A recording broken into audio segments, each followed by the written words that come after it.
welcome to episode 188 of The Eldritch Podblast. I am Mags. I am Jack. And we are a Dungeons & Dragons social commentary podcast where we focus on the social aspect of D&D. We give out advice to players and dungeon masters old and new. And most importantly, we believe in creating a safe, inclusive, and welcoming space in the TTRPG community. So if that sounds alright to you, welcome in. Hey, buckle in.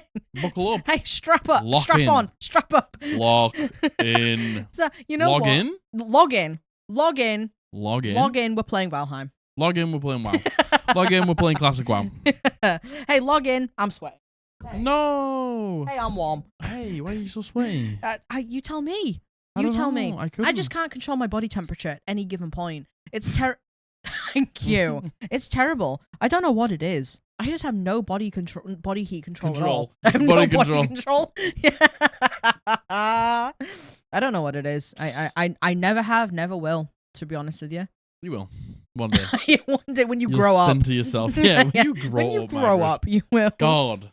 I don't know what it is about doing the intro for the first time and it being the first time I project my voice in the day. That's just so funny to me. Look at my baby. Puddin'. He's my little baby. Little pud man. He gave me the nice end today, Yes. for once. I get the stinky. I very rarely get to the nice end. And, And, my gosh, and has it it been a do- stinky end? It do be stinking right Goodness now. gracious me, he's not been very well, have you, honey? He's been fine. He had an itchy bum Yeah. because he needed his glands yeah. expressing. Yep.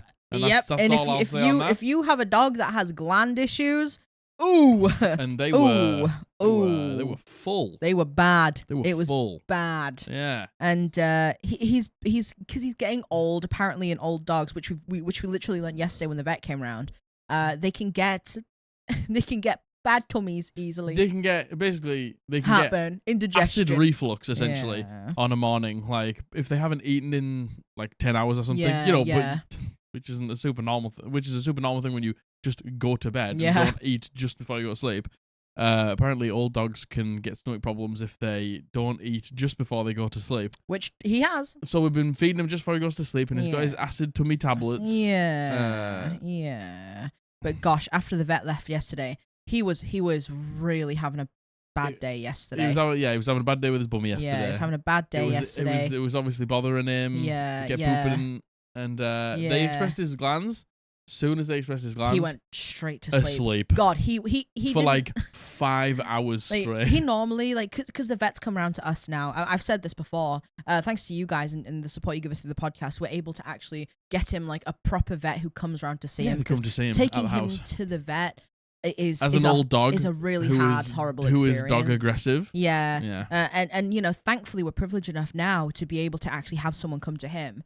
And normally he loves the vet. He loves seeing people. I mean, he did. He was having a great time at the beginning. Yeah. Well, yeah, until the point. But normally he'll hang around and wait till people go to say goodbye. Yep. But as soon as it was done, They popped them glands he straight on the settee, Yeah. and he was like, yeah, one of the vet techs who came with the main vet, she had to go sit with him on the couch just to say hi to him. It was very cute and fun. All that to say, he hasn't been very well, but he's feeling better. He's feeling much better now. yes. How are you? How are you? I hope you've had a wonderful week. Happy Monday. Happy Thanksgiving. Oh gosh, to happy our Thanksgiving to our American friends. Sorry we Yes. didn't tell you on Thursday. Oh gosh. Completely forgot, as Yes. we do not celebrate it at all here Yes. in the UK. Yes. But I hope happy Thanksgiving. I hope you were thankful. Yes. And gave, thankful for giving, Yes. and receiving. Yeah. Yeah.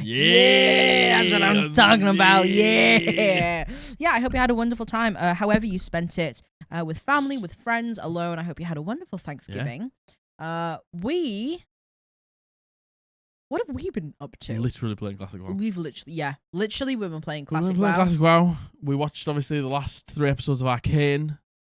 Oh God, Man, I think on the podcast we need to wait a little. Maybe next week we can properly talk about Arcane. Yeah. Because obviously I don't Yeah, want to we give don't wanna- spoilers. yeah, we People haven't caught Yeah. up yet.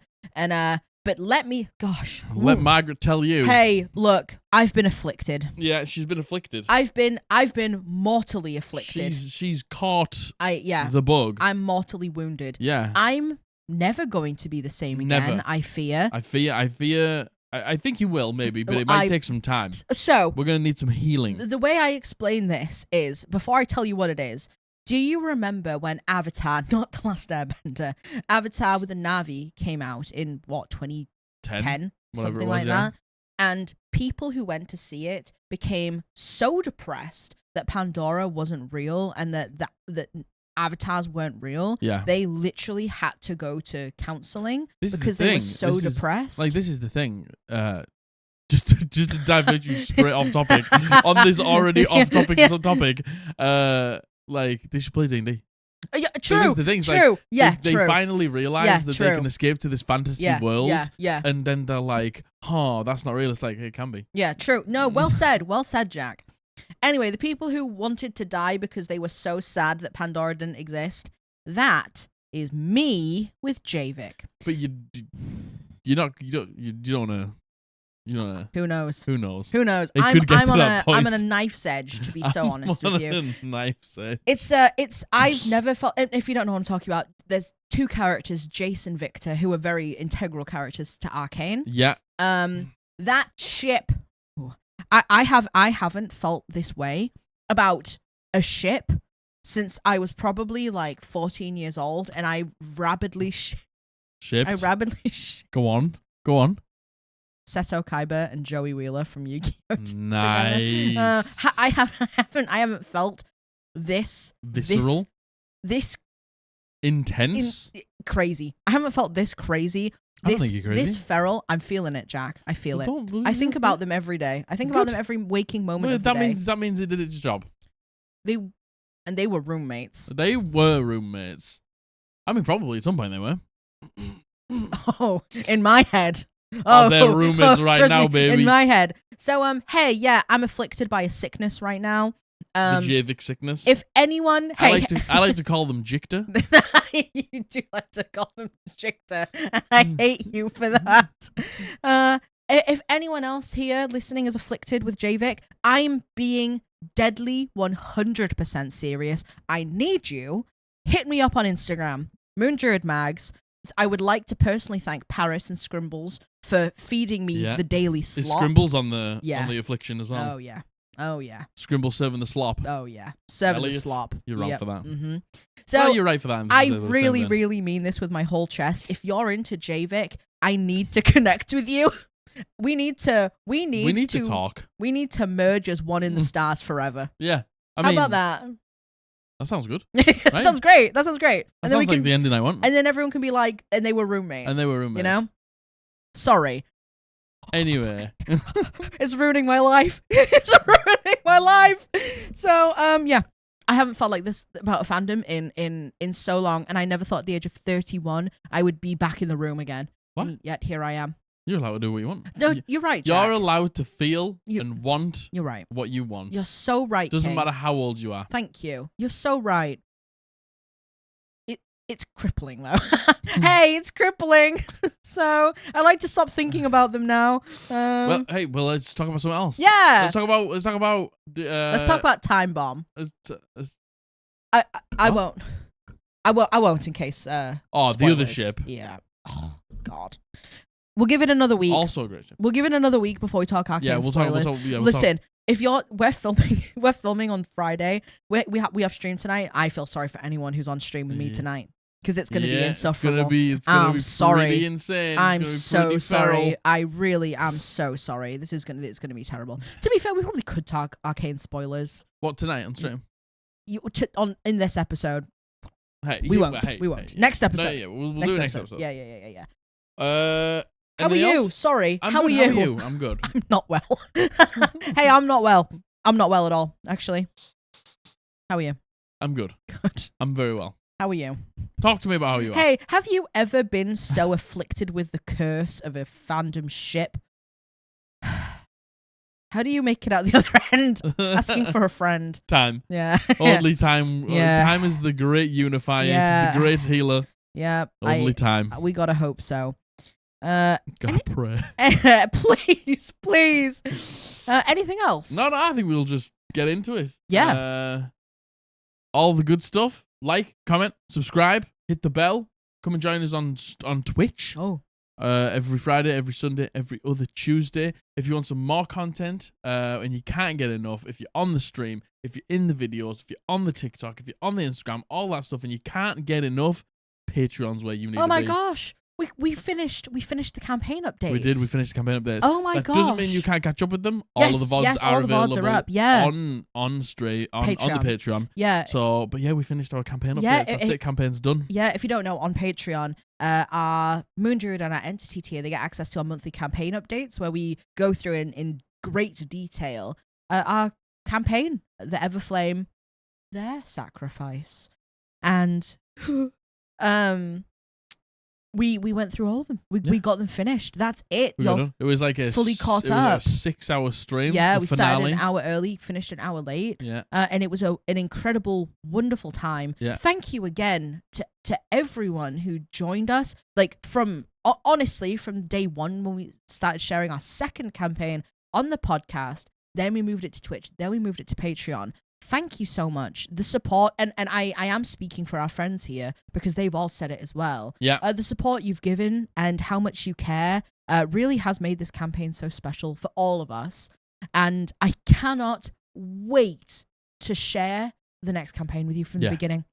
It's going to be so much fun. Every 4 sessions. Every 4 sessions. Every month. Yeah, well, exactly. And we get to hang out and talk about the campaign, talk about what happened, talk about the characters. Yeah. And do it just like, it's like, because at the minute, we're trying to get, because we were so far behind. Yeah. It was like, right, we're going to get 5, we're going to do 6, we're going to do 7, we're going to do 8. It's like sessions and try and get through as much as possible. This time it'll be every month, it'll be we can just sessions. take our time and just go through 4 sessions, 4 sessions, which I'm so excited for. So now, honestly, if you're interested in hearing about our campaigns, it's a great time to join. Yeah. Again, all of the VODs are up. You can watch from literally 1 to 37 of the Everflame, and then you can watch live as we go into the next campaign. In the interim, we're going to have our friends on. The first guest we're going to have on is Matthew, because me and Matthew are doing a joint character. I can say now, me and Matthew are playing the children of our current characters in this campaign. Sure are, baby. I'm playing Lenore, Blythe's daughter, and he is playing Theo, one of Marcus's sons. Yeah. And it's a really exciting thing. So we're going to have Matthew on first. We haven't confirmed exactly when, but it will be the next update. And then either Abby or Josh, and then we'll move on to actual campaign updates. Yeah. So yeah, now's a great time to join. Now's a great time to join the Patreon. And thank you, patrons, so much for caring. It's really meant a lot. It's been great. It has. It's been great. It has. It's been really, really incredible. If so if you want to go and pick up some merch, please feel free to do so. Mark's got a heavy metal t-shirt on there. Patrons get 10% off. If you buy anything from the Pride collection, 10% of the proceeds will go to a local charity to us, Heart Gables, an LGBTQIA charity here in the Northeast. Yeah, you know what? We can make our first donation on stream tonight. Yeah. But if you want to pick up any merch, please do so. It's a great way to help the podcast. Thank you so much for being here. I love you very much. And Margaret, take it away. Thank you so much to all our patrons over at Patreon. You have no idea how much we appreciate your support. If you want to support us over at Patreon and gain access to our exclusive content, like our D&D campaign updates and our extra monthly live streams, click the link in the description. More about Patreon at the end of this video. Thank you. A piece of hair, a piece of dog fluff fell off your hand. Oh yeah, no, I was trying to throw it away. It spooked me. No, I thought I just picked it off him. Sorry. Oh. Yeah, sorry. So today we are doing this is part 2 Yeah, because you guys loved the first one of this. This was what common D&D concepts or attitudes do you hate? Yeah. And you guys loved it, and I would like to thank Teddy, who created the Eldritch Podblast subreddit, who made us aware of this. Very, very Teddy's much appreciated. the goat. Teddy is the goat. Teddy's the goat, confirmed. Down in the comments, Teddy's the goat. Yep. And you know what? It was such an interesting topic, and I was like, how many can I get out of this? First of all, there was like over 1,000 comments on the thread. Wow. So there was a lot of things. And I guess we'll get into it. Oh, rip it, babe. I have one. I saw a discussion being had, not about the topic. Go on then. And I was like, this is something I feel really strongly about, actually. Okay. So one thing I hate that is commonly told to people in the D&D space is, calm down, it's just a game. Yeah. And now, there is, of course, nuance to that, right? Yeah. Because, literally last week, we read out a submission where it was something like, your game doesn't supersede life. Mhm. You and your well-being are more important than a game, and I think that's an important message. I mean, two things can be true at the same time. Oh, absolutely. And I think it's finding the line between those two. Completely. Because you're right, like, the game isn't more important than life. No. Like... Nothing is. People in your real life, your pets, your job, and stuff like that. Like, you do need to put those things your first. well-being, your mental well-being, health. yeah, Yeah. your job. But yeah, like, those things are important. Yeah. Those things are more important than D&D. Yeah, but at the same time, it doesn't mean that the game isn't important. And I think like specifically the phrase "calm down, it's just a game." It's not just a game, is it? Like. That's like saying anything you care about isn't just XYZ. Oh, it isn't just a food. It isn't just a book. It isn't just a TV show. Like to people who, hey, oh my gosh, spoiler, we care about things in our life. Yeah. And to boil something simply down to calm down, it's just a game, I think is incredibly unfair. And it's normally said in response to a DM, I would say, who is saying, especially on the internet, Reddit, reaching out, going, I don't know how to do this. How do I deal with this? I'm getting stressed out because of this. And the whole reason I came up with this is because someone was saying something like this on the Reddit, and the amount of people who were saying it's just a game. Like, literally, why are you so worried about it? It's just a game. Do whatever you want. It's not as simple as that. It's not. Like, in any social situation. Especially as a dungeon master, when it comes to being a dungeon master, it's like, it's not just a game. Because you're organized... Well, but you're the game master. Yeah. You're organizing people to get together every week, spend their time in a call with you, where you choose the subjects, you choose the topics, you choose the stories that get explained. Yeah. And you also have to try and navigate through everybody playing nicely, everybody respecting each other. It's like when you sit in the dungeon master seat, you do take on a like pseudo parent role. Yeah, like you are the one that people look to. Yeah. You are the one that people like turn to when they have questions, when they don't know what to do and stuff like that. And you are the one who's supposed to have all the answers. So just being like, calm down, it's just a game. It's like, yeah, it's just a game if the game is like parenting. Yeah. Do you know what I mean? It's just like it's such a fast way to diminish totally what the game and being a dungeon master truly is. And it completely diminishes. And, this obviously isn't just DMs. Also players get this all the time. Players who are like, my character really wants to do this. Yeah. Is this something my character should do? I want to do this, but my DM won't let me. It's everything. And you're right. It's completely diminishing the actual importance of D&D as a game, which we say it so many times. It can be as important or not important to you as you want it to be. That's it. When we just did that whole video about like expressing yourself, finding yourself, dealing with like trauma, dealing with grief, like expressing who you are, like gender as relationships and things like that. And like a lot of people, a vast amount of people, really truly like find themselves through a game, and it's just like, well, then it's not a game. It's not just a game, is it? Yeah. It's like it's transcended being a game. If it's literally changed my entire life, the way I think about it, it's just like, I mean, and the thing is, I do agree. It's like, it might just be a game to you, and that's fine. Yeah, totally. And if you just turn up to forget about everything that's going on, absolutely, and just play disconnect a game. and play a game, totally fine. But saying it's just a game for everyone is, in my opinion, a fucking stupid thing to say. Yeah, and it doesn't even have to be everything that you explained. I agree, by the way. I think for a lot of people it is that. For me it is, at least. But even if it's a DM going, how do I rule this thing? Yeah. You can still... How do I balance my paladin? You can still care mechanically. You can still care about doing the right thing in game, and it's not that much of a big fucking deal. But it's not just a game. Yeah. You know what I mean? I think that whole ambivalence of, well, why does it matter? I think is just such a lame, boring take. Yeah, and I agree. hate it when people's feelings and questions are like, well, it doesn't matter. Of course it matters. Of course it matters. If it matters, it matters. Of course it does. Yeah. And I hate that take. That is a take I fucking cannot stand. I like, you're right. It's like, you love running a game, but you do just run like a really mechanically intensive game where people, maybe don't find themselves and stuff like that. Yeah. But you didn't ever run for a Vengeance Paladin. Yeah. And the Vengeance Paladin is just shitting all over all of your combats because they keep just getting loads of natural 20s. Yeah. It's like, how do I balance this? Yeah. It's just like, chill out, bro. It's just a game. It's just like, Like- well, it's not because it's stressing me out. Yeah, exactly. It's like I'm having a problem with the Yeah, game. totally. And- In whatever sense. It's not like a game where I can just try and try and try and try again. Yeah. It's just like this game is ever evolving. There is no like try again. Yeah. We just turn up every week and there's a new challenge. And if the fucking paladin just shits all over my new challenge, Yeah. I'm stressed out for another week. It's like, how do I deal with this? Yeah.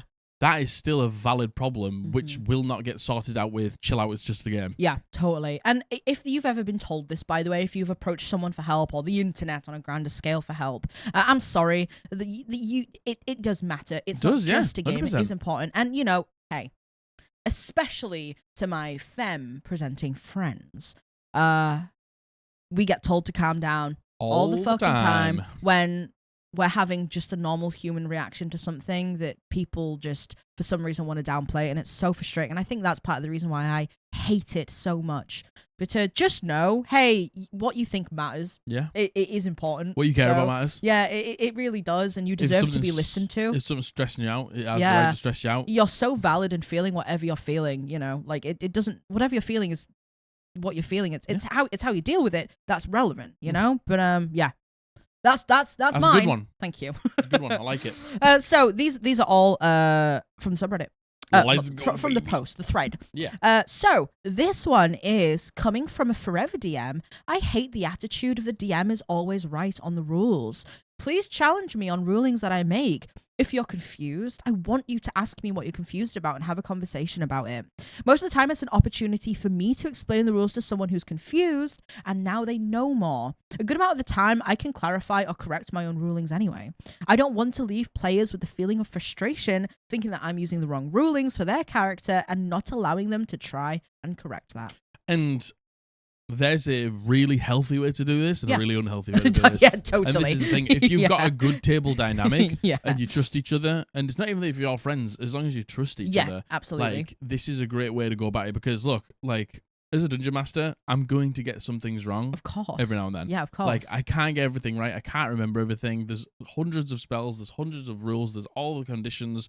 Everyone's playing different subclasses, which all interact with different things in different ways. I'm going to get something wrong. Of now and then. course. Yeah. And if you bring up a point to me, like, let's just say it doesn't have a absolutely cement rock hard explanation in the book as to whether I'm right or wrong, and you think I'm wrong, Yeah. and I'm just trying to make it up along the way, and you want to say to me, hey, I think it should be this because of X, Y, and Z, I'm not going to be like, hey, shut up, it's my game. Yeah. It's like, it's healthy communication. Yeah. It's a healthy way to explain to each other where we're coming from. And do you want to know what? 99% of the time, if you've got a good argument, I'm happy to do it. Yeah. Totally. And if you've got a good argument, let's just leave it down to the dice. Yeah. And that's the point of the game. It's just like, that maybe isn't the way that things should be ruled, and isn't the way that things that I would rule things. But you want to know what? If you roll the dice and it's good enough, let's do it. Yeah. Yeah. Do you know Totally. what I mean? Yeah. I completely agree. This kind of harks back to, was it the Am I the Arsehole we did where that person went to the Reddit being like, yeah, I've upset my DM. Oh. And they've gone to their DM, to be fair, in the first instance being like, hey, look, I should have had a chance to do this. And then the DM was like, okay, well, here's all of the reasons as to why it never got to that point. And the DM explained it. Yeah. I think that's a really healthy way to communicate. and 100%. it's exactly what OP is saying here, Yeah. right? If you think I've done something, you should tell me. You need to let me know, because I can- can't change anything that I don't know is wrong. Certainly, I can explain it to you. And then, you know what? If together we come to the conclusion that was the wrong thing, we could potentially retcon it depending what it was. Or going forward, we'll make sure it's not like that.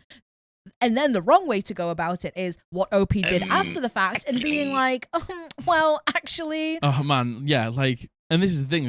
There's a good, well-intentioned way to do this where we're just talking and having an open discourse on a game where the rules are literally guidelines and we can change them and stuff like that as much as we want. I know some games like to stick to the rules, and that's totally fine. But not every table is like that. But if you just come in being like, if you just come in actuallying me, it doesn't matter if you're right. It doesn't even Yeah. matter if you've got a good point. I'm not going to listen because you're going about it in The such a wrong bad way. way. Yeah, Like, totally. I don't want to listen to you. Yeah. Do you know what I mean? Yeah, no, I completely agree. And I think the DM isn't always right on rules because the DM's a human being who, as you said, has 1,000 plates to juggle. It's the same as a player. Goodness gracious me, how many times as a player have you forgotten how your ability works? Have you forgotten the range of something? Have you forgotten if something has what components it has? You know, that's just being a human being who can't remember 1,000 million things in a game that has a lot of nuance in it, right? 100%. Like, I think it's really important. And, you know, players listening, it's important to talk to your DM about these things. If you think your DM's ruled something unfairly, you think your DM's ruled something that doesn't seem quite right, tell them. Yeah. But tell them in a nice constructive way. Tell them in a, hey, Dungeon Master, like, what do you think about this? Like, what do you think about this? Because I know you've ruled it this way. Yeah. And I'm not saying you're wrong. I'm not saying, like, you should change your mind. Yeah. But the way that I was thinking about it. Yeah, can we talk about it? Yeah. Yeah.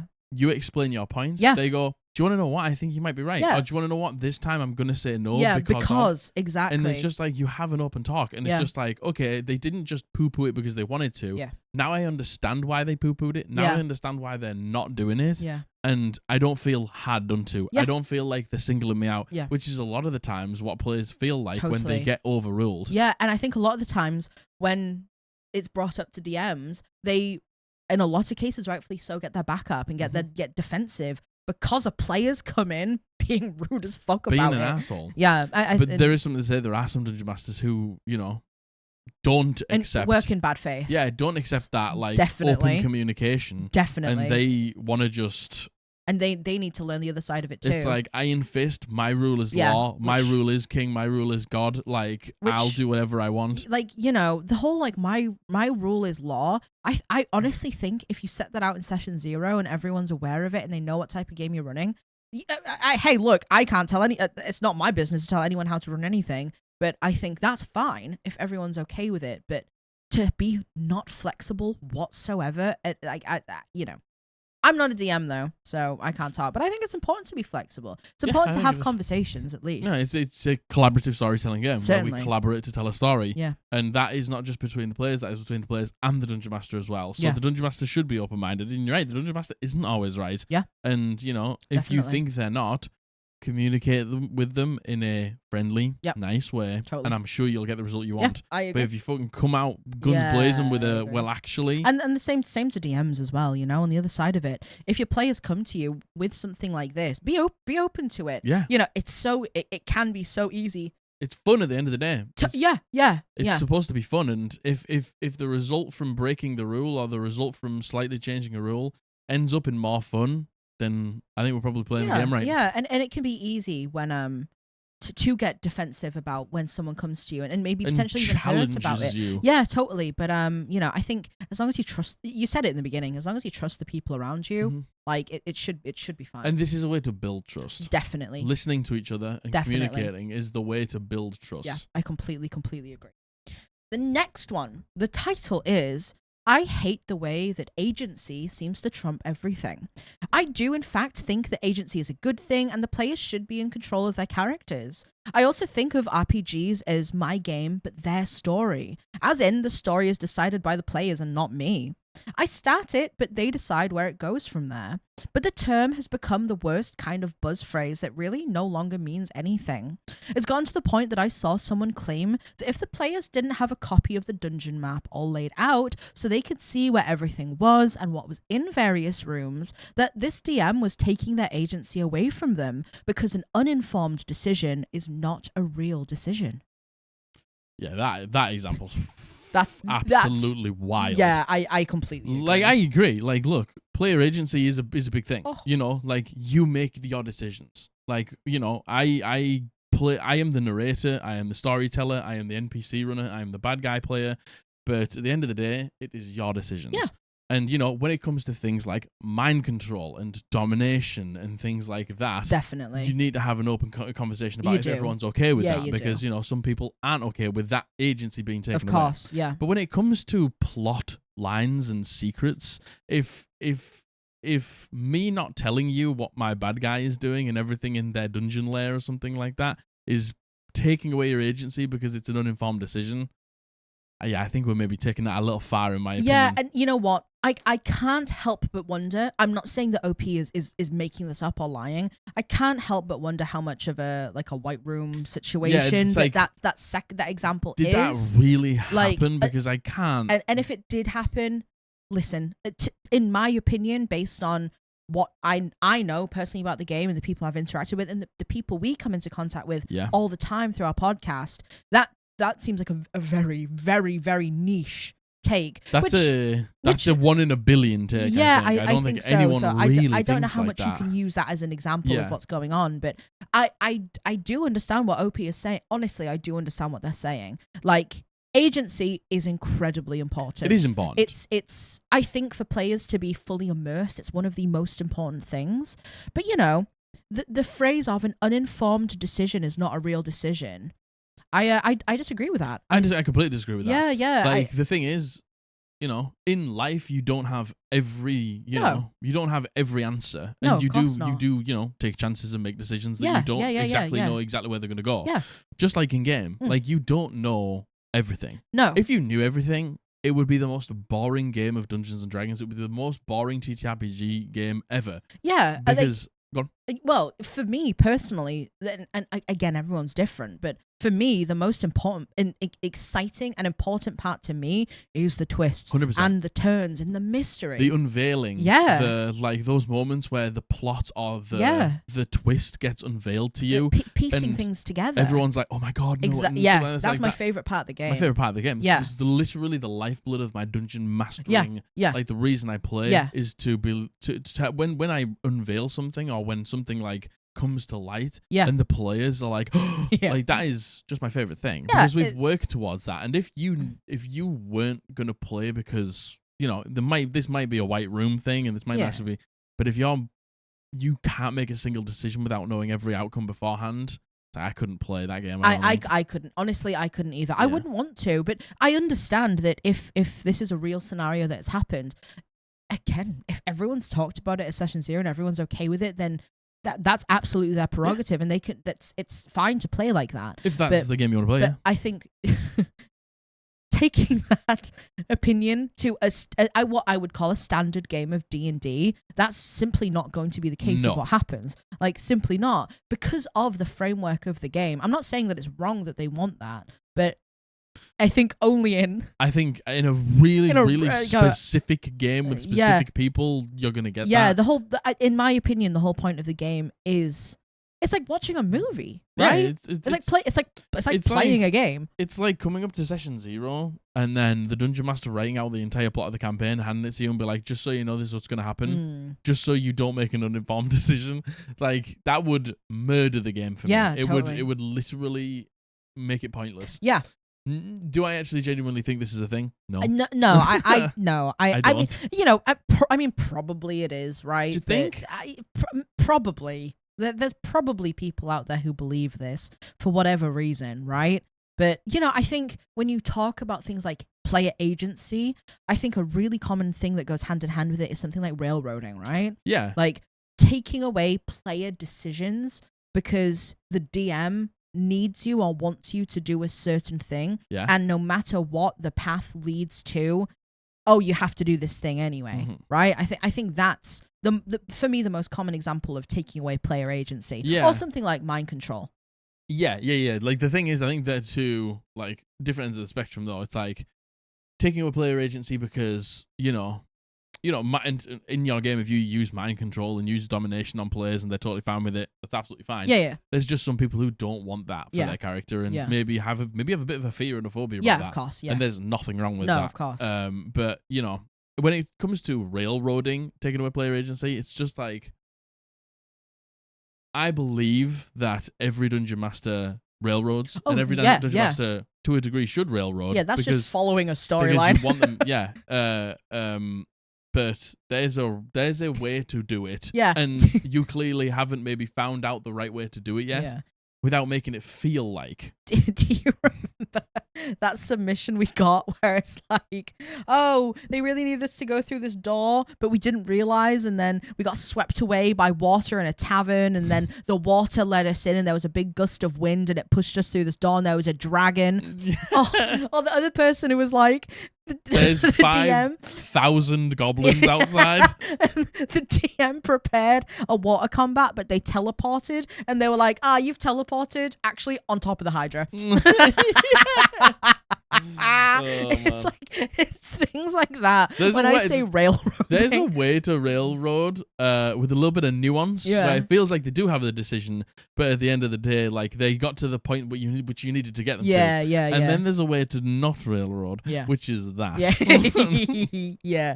Yeah, but no, I agree. I think agency's important, but it shouldn't trump everything. Agency's important. Yeah, it is. Full stop. Absolutely, it's important. full stop. But there's a difference between being surprised and agency, I think. God, there's very a much difference so. between plot hooks and reveals and agency. I completely agree. Yeah, I completely agree. And, the Dungeon Master does put, why do we have a DM screen? Yeah. Like, we have a DM screen because, like, that helps us tell a story. Yeah. You don't need to know everything, because if you knew everything, why are we playing? Yeah. You know what I mean? I do know what you mean. Yeah. The next one is the community has overcorrected in regards to the phrase, "It's what my character would do." Yeah. Obviously, people sometimes use it to justify doing shitty things, but some people act like using that phrase makes you a problem player automatically. That's and it's like we've talked about this. We've talked about it a lot. We've many talked about times. this a lot. Yeah. And we've discussed. Let's take away let's try and destigmatize this. It's like doing what my character would do is a good thing. Like, I want to be it's a role playing game. I want to role play my character, and by role playing my character, I do things my character would do. Yeah. Then there is the asshole take, where you just use it as a disguise, and you use it as a veil to do horrible things, and then be like, that's what my character would do. Yeah, totally. They're two different things. They are very, very, They're very two different completely things. different things. Now, and we posted that opinion online before, and people are like, guys, you'll never change my mind. Oh. Somebody used that phrase to essay my character. Yeah. And you want to know what? I'm never going to be upset with you, and never going to judge you for not wanting to change your mind. 100%. Like, absolutely. if it's too far gone, Yeah. and something like that's happened to you, I get it. And if you don't ever want to hear somebody say that at a game that you play at, I am I fully respect that. fully respect that. I'm not surprised. I get it. Yeah. But somebody who's just being their character, and in maybe a clutch situation, or in a situation where a big decision's needed to be made by one player at the game in the campaign, and they maybe choose to do something outlandish. Yeah. They maybe choose to do something a little bit left field because it genuinely is what their character would do. They're not a bad person. Yeah, I agree. I think a good example of this, actually, which is very controversial, is spoilers for Critical Role Campaign 2. Is Keg, and what Keg did when Molly Mark died as a byproduct of her inaction, I would say. Keg was a coward. Keg was scared. Keg had a chance to do something, but she was scared. Chose to roll with disadvantage. Yeah, because of basically trauma. That she had been through. Working for the person they were fighting. Yeah, and chose to roll with disadvantage. I don't know if that's the exact reason. No. I think no. There was a few bad decisions. There was a few bad decisions. Yeah. I think Matt actually even said, like, Keg was giving you misinformation. They weren't actually the classes they thought they were, and stuff like that. It was a bad situation. Maybe it wasn't as heavy-handed as Matt hoped it was. Totally. I think then Keg decided to roll disadvantage. Molly Mock made a bad decision. A really bad decision. Yeah. Ultimately, he just didn't realize how low he was on HP. Did it, hoping that he would maybe not get hit, and then because of that, literally went down. Oh gosh.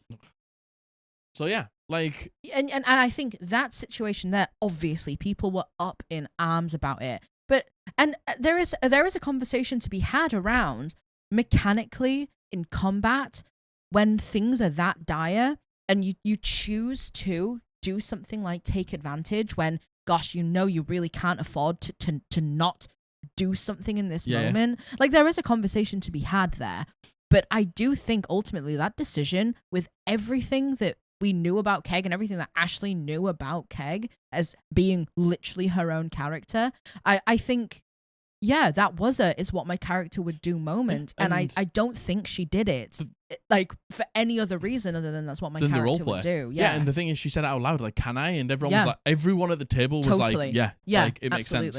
And that's the thing, is like, there's so many decisions in a campaign where like things, like decisions are made. Yeah. And I remember when Caleb does something later in that campaign, he makes a decision when they're in front of somebody very important and it looks like it's all about to go wrong, and he makes a decision and everyone's like, no, don't do it. And then he does it, and it actually just alters the course of the campaign. Yeah. And the outcome was a little bit like, oh my God.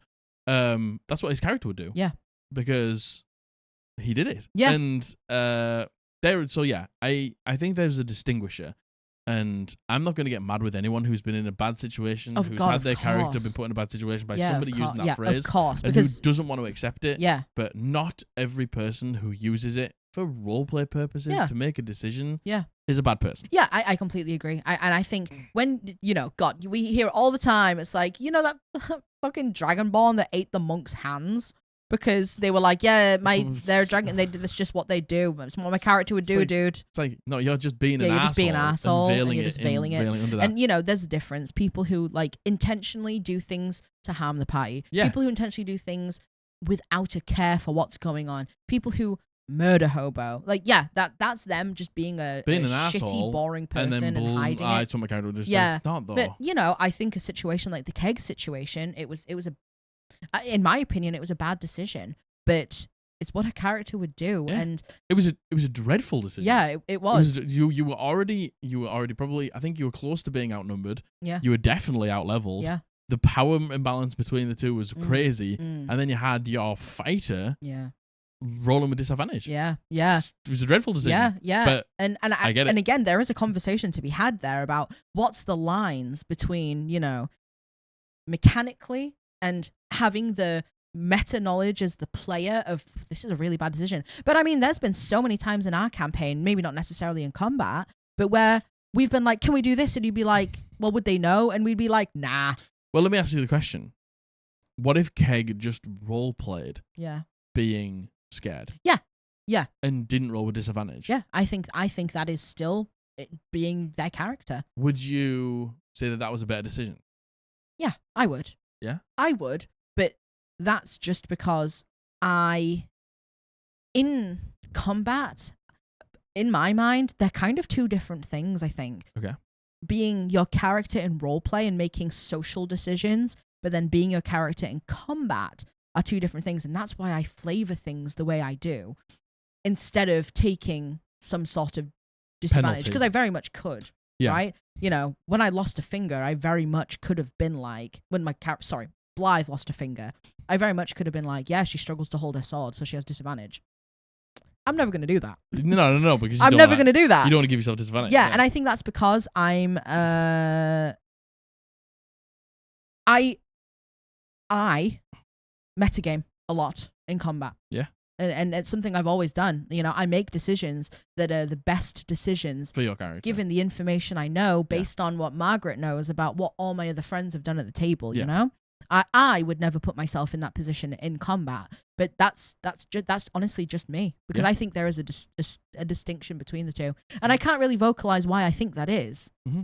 I think, well, there's the thing, isn't it? It's just like when it comes to the actual like when you're role playing being scared, there isn't a role. No. There isn't anything to determine if you do it good or do it bad. Yeah, unless, physically fear, right? Yeah, or unless, you roll on a persuasion check. But if you're literally just role playing, I am quite scared in this moment. Yeah.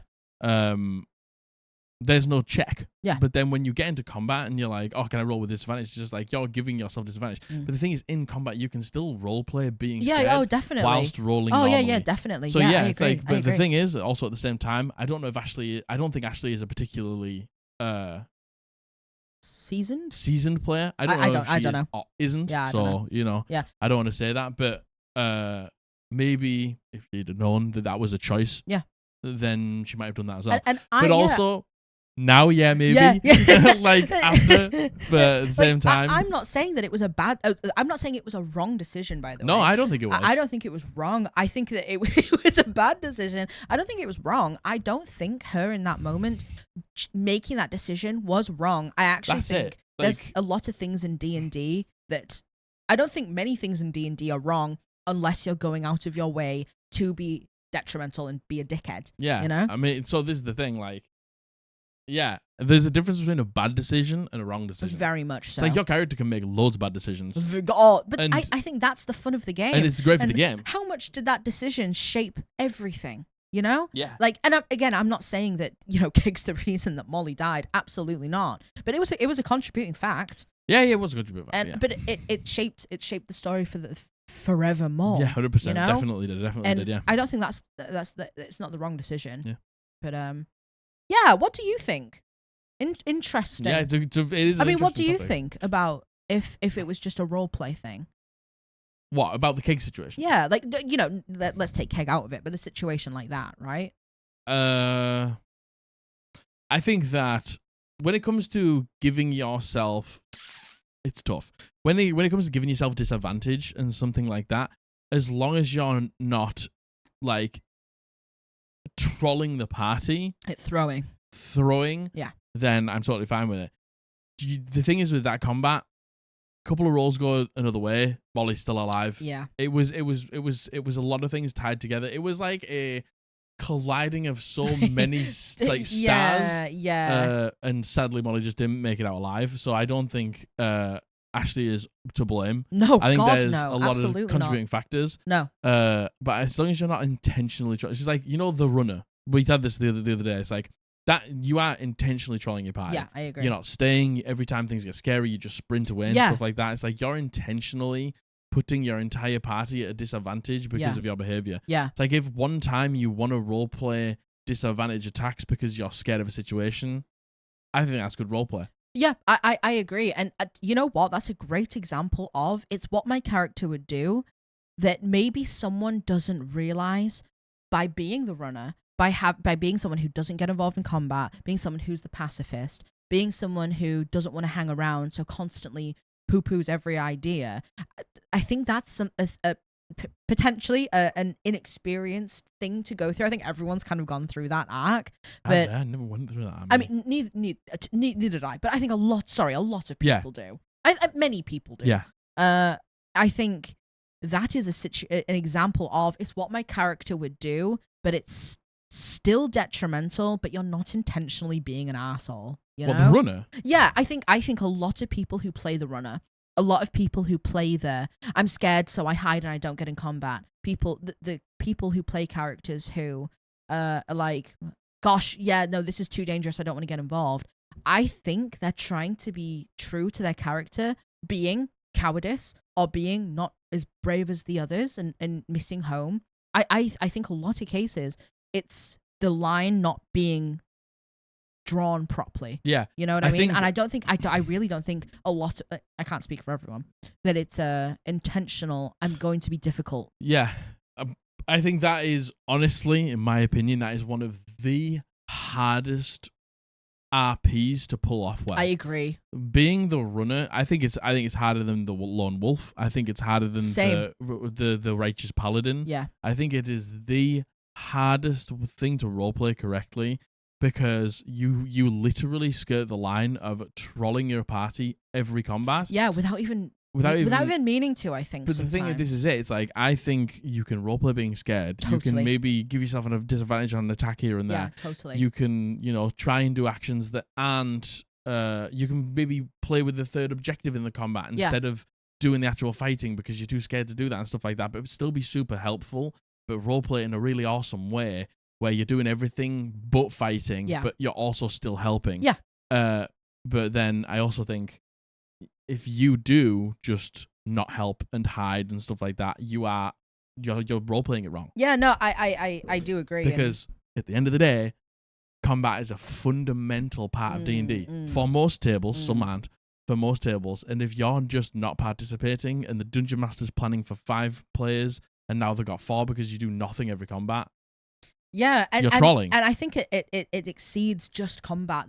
By the way, when we say the runner, we're talking about the character That just runs away. Yeah, who just runs away, who doesn't want to be involved, who the party out of combat has to beg them to stick around. Right, the party's having a conversation, being like, "We're going to go do X, Y, Z next," and it's the player, the character, who's always like, "No, that's a we bad can't do idea. that. No, We're- God, no, we're gonna that's- die if we go yeah, there." no, that's a terrible. We shouldn't do that. Yeah. No." And the character who has to constantly be talked into doing things. stuff. People don't realize that It's how an absolute nightmare. it is a nightmare. It is a nightmare, and it's exhausting, I think. And I genuinely believe that is people just trying to play the character how they would, without realizing that maybe Why having would that it be a metagame knowledge above the table of like, we have to follow the plot hooks and we have to do the things, right? Whether our character wants to or not, they're going to have to, because we have to keep the game going. I think maybe that is an experience thing. What do you think? That was an interesting conversation. What a tangent we went on there. I think that was an Wow. interesting. What was the original opinion? Is it the agency one? It's what my character would do. Oh, right. No, I can see how we got there. But it's still very I can on see topic. how we got there. It's still very on topic. That is something that to me is just such an interesting thing to talk about. The runner is to me my Roman Empire. Javik's my Roman Empire. But I think the runner is a really interesting conversation too. I agree. I think the runner is such a great character. It's literally not the brave. Yeah. It's literally not the brave. And Sam plays it so well because Sam finds a reason to stick around. Sam gave himself a reason to stick around. Not is scared of everything. She's a little goblin girl. She's scared of so much. She's a coward. He role plays it super well as being a coward and being a little bit against the party at the beginning, but he plays it so well. And it's just like, that's how you play the runner. Yeah, and I agree. Don't run. I agree. All right, this is the penultimate. Go for it. This is the idea that players are dumb and they just show up and you can't expect anything more than that. Or that they just don't care about the lore, NPCs, and the world that the DM has created. Or worse, that it's okay that they don't care and they just turn up. So what is it? The fact that all players don't care? Yeah, well, the players that, silly players, hee hee ha ha. And you know what? I fall into this trope all the time because I'm player monkey brain. You know, it's the idea, the notion that, players just, they don't have to do anything. Players just turn up and play the game, and, you know, it doesn't matter if they're switched on. It doesn't matter if they care, as long as they're there, you know? Yeah. Which just isn't true. Which No, is like, no, it isn't.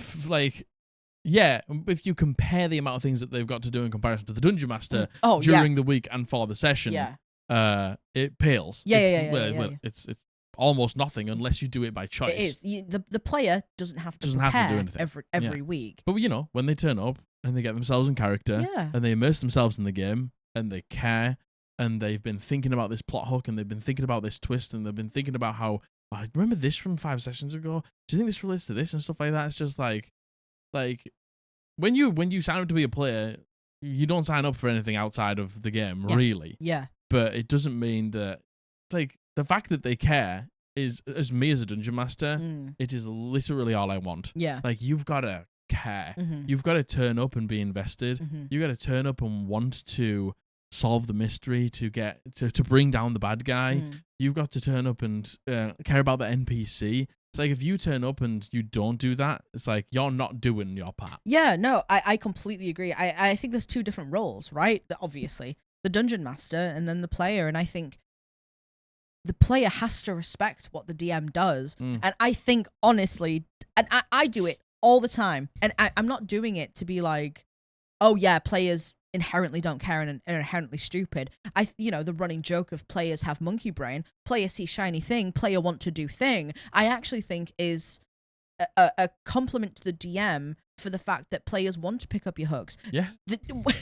Players can see shiny thing, they want to do it. Yeah. And I think that's buying into the story. You It know, is, players, it's buying in. it's not, it feels like the whole, players are just dumb and they They just have to show up, and they don't care. They're just showing up. Showing up is caring. Yeah, I also think that's just completely dumbing down. No, that's not true. No, I think it's just completely dumbing down the role The the player investment. has to play. It's like- right. It's like, oh yeah, stupid players, they just turn up and do nothing. It's just like, okay. So, but you're gonna dungeon master all week. You're gonna like plan for your session all week as a dungeon master. You're gonna prepare, and then you turn up to your session, and then nobody turns up. Mm. Like, your game doesn't run. Yeah. Like, the fact that people make time, Mm. turn up. Mhm. Yeah, maybe they're not doing as much as you, No, but you definitely not doing as also much as you. signed up to be the dungeon master, by the way. Mm. So, like, nobody's going to do as much as you. So Yeah. don't judge people for not doing the same that you're doing when you pick the job that Mhm. has the most to do. Mm. But the fact that they turn up, the fact that they get invested, the fact that they care, the fact that they write their backstory, the fact that they ask about the NPCs and link the two plot hooks together and start to think outside of the game, it's just like, you can do your thing, Dungeon Master, because they do your thing. Yeah. Their thing. And if they don't do their thing, you're nothing without them. Yeah. It's a collaborative storytelling game Totally. between a dungeon master and players between each other. Yeah. I think this take is probably just like a jab from DMs who have maybe been burnt in the past. Yeah. And this is a jab from people who take the role of DM and are like, well, I'm better than you because I'm the DM. Yeah. I'm inherently smarter. Yes. I inherently have. I'm better than you because I'm the DM, and I'm in the DM seat, and you're just a dumb player who just turns up. That You I could think that's never probably do what I do. yeah. Sort of I think thing. that's the elitism and the gatekeeping, which is what we hate in the D&D I space, hate right? it, yeah. Like, I hate that elitism, and I think that's probably something that spawns from there. Just but like there is try and play your game yeah, with nobody sat at the table. yeah, and If you try keep and treating everyone like a fucking asshole, Yeah. then when nobody wants to play Dungeons and Dragons with you, yeah. who are you gonna go to then? Yeah, totally, You know what I mean? totally. And I think on another level of just being like player dumb, I think is a funny It could be a little funny bit, yeah, trope yeah. archetype to that. God, me especially as a player, I play into all the time when I'm talking about D&D, right? Yeah. But it's that's just a silly fun joke that isn't the truth. There is so many more facets, and I can only speak for myself as a player. For me, then silly, I run into damage. I do lots of damage. Yeah, which I do. But Yeah, you that's do, something that I that's really something you enjoy. enjoy, I love but going the- unga bunga. But Yeah, but at the same time, you're also invested. You Yeah. take loads of notes. yeah, You think about the story. You think about where it's going. You Yeah. think about like the NPCs. You think about character moments. Hey, I want to do this. You come to me in the middle of the week. Hey, I'm gonna go to Abby's character and do this. I think because I think that'd be really nice. It's just like you're invested. You're bought in. Yeah. Like I bet this person. Like, if this person has 5 people who do just 5 fucking bots who just turn up and do nothing and just sit there and wait for them to say the next thing, like, then you'd feel like your players do something, wouldn't you? Like, if you didn't have that interaction and you didn't have those people, like, turning up and being invested, if you just had 5 fucking bots at your table, just like... Yeah. Yeah, no, I agree. I think it's just a way to it's a way for elitists and gatekeepers to dumb down the intentions of someone else, which I never think is fair. The integral part that players play. Yeah. Like, you can't do your thing without the them. players. Yeah, and the same way, players can't do the thing without the DM. Yeah, we need each other. Oh my god, it's a Yeah, collaboration. it's a yeah. Oh my god, would you look at that? It's a collaboration. Oh my god, we're back at the Yeah. beginning. Oh my god, I'm back in the room. So the last one of this episode is the buzzword metagaming. I find it unhelpful because everyone has a definition of exactly what is and what isn't metagaming. It's always more helpful, especially for new players, to explain why a specific behavior at the table is disruptive or can negatively impact the game, aside from just saying, well, that's metagaming. That's metagaming. It's like, okay, what does that mean though? Yeah, and it's so different for everyone. It's like, not only is there so many different ways to say metagaming, so many people interpret it differently. Mm-hmm. It's like, oh, I think that's metagaming, and someone's like, no, I would say we don't care. Yeah. And then they go, but we do this, and they go, oh, well, I think that's metagaming. It's just like metagaming has almost transcended being a phrase to just being something that people want to call out behavior that they don't like at the table. Yeah, and I think there are great examples of truly what I believe metagaming would be. An example for me would be a player who has seen a creature before, a player who has seen a module before, and uses that out of game knowledge that their character has no idea about, being like, oh yeah, we kill the troll with fire because is it troll? And we kill the Troll, yeah. we Troll kill the with fire because it doesn't fire regenerate. because it doesn't regenerate. You know what I mean? Oh yeah, we cut off the Hydra's heads and then we stub it with fire so it can't grow doesn't back. regenerate, You know, yeah. that to me is a perfect example of metagaming and why it's bad, right? What was I going to say? Sorry. No. You were making a fantastic point. You were making a great point. I was going to say something. I can't remember. It'll come to me. I agree with you, though. I completely agree with you. I think that the whole... That is... If I was to pin down... I was going to say something like this. Tell you who would be... People who hate that exact metagaming things. Like, have you seen Abria Iyengar, where she does that? Some things are just for the camera. Like, bit that she does, where she's basically, like, describing something, and then this big, like, bird flies around the corner, I think she does, and then it lands, and then this is just for the camera. She, like, says that, and then it, like, tears this thing to shreds, and then begins to eat its insides, and it cuts to Brennan, and Brennan's like, and we don't know that? And she's like, some things are just for the camera, baby. I love that. And, I like, love that. And that's the thing, it's just I like... love that. If you were then to then take that knowledge and be like, oh, it's a vicious bird and it tears things and it eats their insides, it's just like, well, you don't know that because that was just the camera. Yeah. It's like taking knowledge that you could not know, your player could never know, but yourself might, certainly. is metagaming. Yeah, that is totally. what I would call metagaming. That's what I would call metagaming too. Then Yeah. you've got the argument, oh, but let's talk above table. Oh, that's metagaming. It's not. It's not metagaming. Yeah, It might be immersion breaking for you. Yes. It might be not the way that you like to handle combats, but it's not metagaming. Planning and my opinion, coordinating. at least. Yeah. No, it's not. It's just not. No, you know what? You're right. I agree. And I said this in one of the earlier points when I say I metagame a lot in combat. It's something I do. And when I use the phrase metagaming, I mean Margaret watches the wizard sets something up to happen, and then even if my character isn't in tune with what's going on, I'm going to have my character help the wizard do the thing, you know? Like, it's things like that. I use the knowledge of what's happening around me, even if my character in the moment might not. See, the thing is, though, what if the wizard was just like, hey, I'm doing this out loud? It's like, it's so... It could take 2 or 3 words and speaking on your turn is a free action for you to be clued into this situation. So I just don't think that's metagaming. Yeah, no, I agree. But even if they didn't say that... we could even go like, on my turn, did you tell us that? Yeah, I told you that. We do all the time. Yeah, it's like... all the time. It doesn't matter if it didn't say it. The whole point is the intention was that everyone knew. Yeah. And, like, you know, it's things like, the secondary objective, we have to press the button, right? Another player might know that. My character wouldn't. I wouldn't have my character then be like, yeah, I'm going to go press the button. I actually would wait to be told things like that. Yeah. But if I can see that my friend has moved into an advantageous position for me to move in to maybe get flanking. That's just being tactical. That's not metagaming. It's just like metagaming is this is my opinion. This is my opinion. There's no way, not a single fathomable way that you would know something.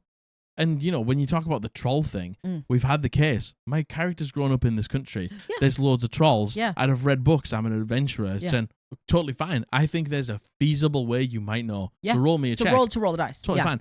Like, I don't think that's mega. If you fail the check and then you do it anyway, still do it because you know, that's metagaming. Yeah, totally. Because we've gone through the feasible options of you potentially knowing something. Yeah. And you don't. We've even rolled it. Yeah. If it's something about combat, do you say that out loud? Yeah.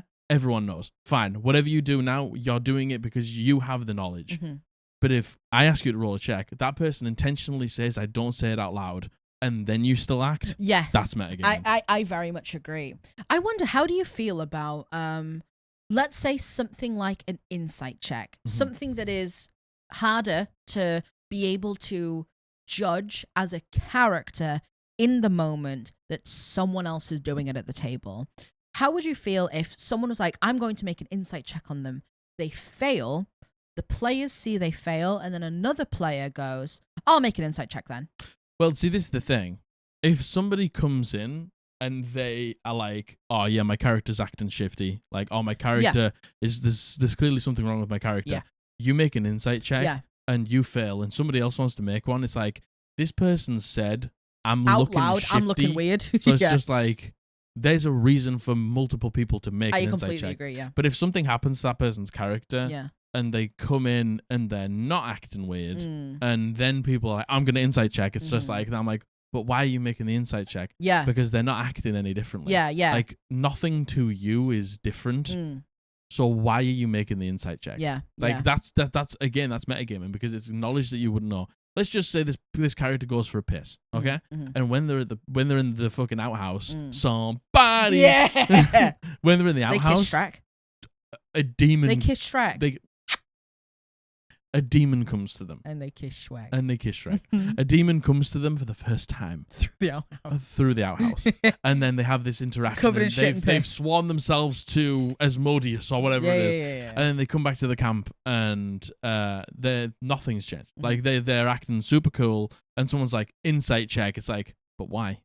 Because if they come back and they're shaken from this experience, then everyone's making an insight check. Yeah. I get it. But if they come back and they're steel faced and something like that, even if they go, oh, I'm trying to look steel faced. Oh, if you're trying to look steel faced, give me a performance check. Then you're allowed to roll insight checks because your performance check is there to be challenged. Yeah. Do you know Yeah, what no, I'm saying? I agree. Yeah, I very, very much agree. Yeah, I do.